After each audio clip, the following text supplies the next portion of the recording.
In this video, I want to talk about something that often stirs up mixed feelings, the term high performer.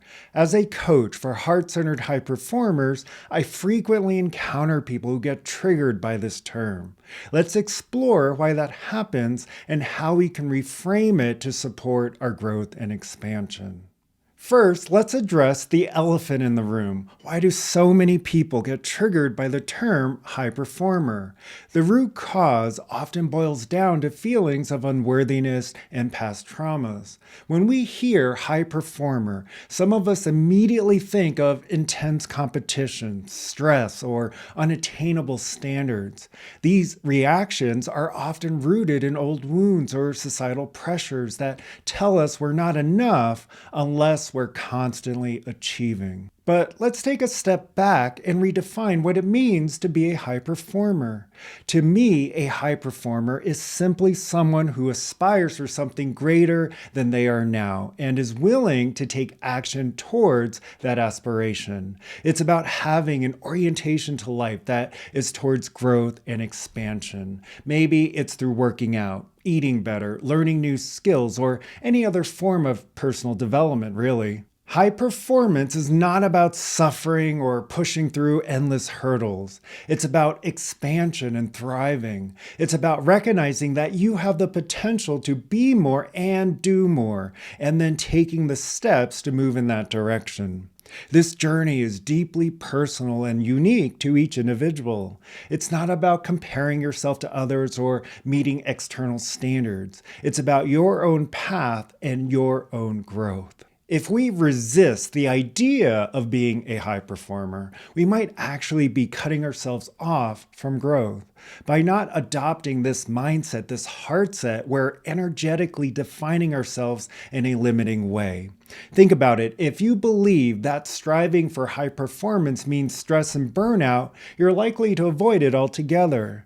But what if we could see it as a path to greater joy, fulfillment, and self-discovery? Training and learning are essential parts of this journey. Just like an athlete trains their body, we can train our minds, our emotions, even our nervous system. This could mean setting aside time for meditation, practicing mindfulness, or engaging in activities that nurture our well-being. It's about creating conscious habits that support our aspirations and help us become the best version of ourselves. Imagine if you approached your goals with the mindset of a high performer, but without the negative connotations. Picture yourself working out, not to meet some arbitrary standard, but because it makes you feel strong and vibrant. Think about eating better not as a punishment, but as a way to honor your body and give it the nourishment it deserves. Envision learning new skills not as a chore, but as a way to keep your mind sharp and engaged. When we shift our perspective in this way, high performance becomes a joyful journey rather than a stressful race. It becomes about thriving in every aspect of our lives. It's about creating a vision for ourselves and taking aligned actions that bring us closer to the outcomes we want to create in our lives.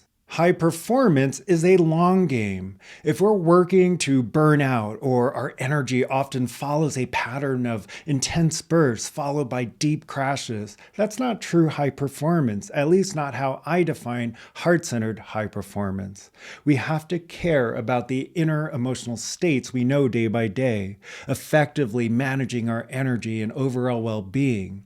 This ensures sustainable success and a balanced life, allowing us to thrive in every aspect. For example, if we're achieving external success at work, but our bodies are falling apart, or the inner emotional quality of anxiety is what we operate inside of every day, that clearly is not going to be sustainable over the long term. Let's also touch on the concept of resistance.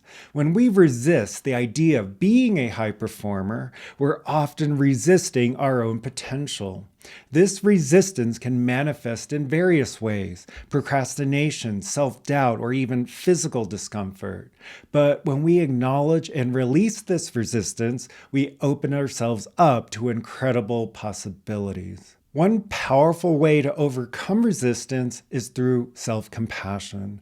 Recognize that your feelings of unworthiness or past traumas are valid and deserve to be acknowledged, but also remind yourself that you are capable and worthy of growth. Give yourself permission to aspire for more and to take the necessary steps to achieve it. Being a high performer is about embracing a mindset and heart set of growth and expansion. It's about moving beyond our fears and limitations and stepping into our full potential.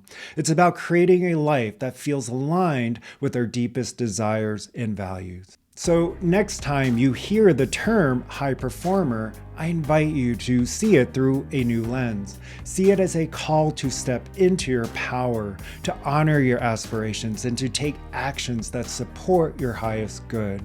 Remember, you are worthy of all the joy, success, and fulfillment that life has to offer. Embrace the journey and thrive.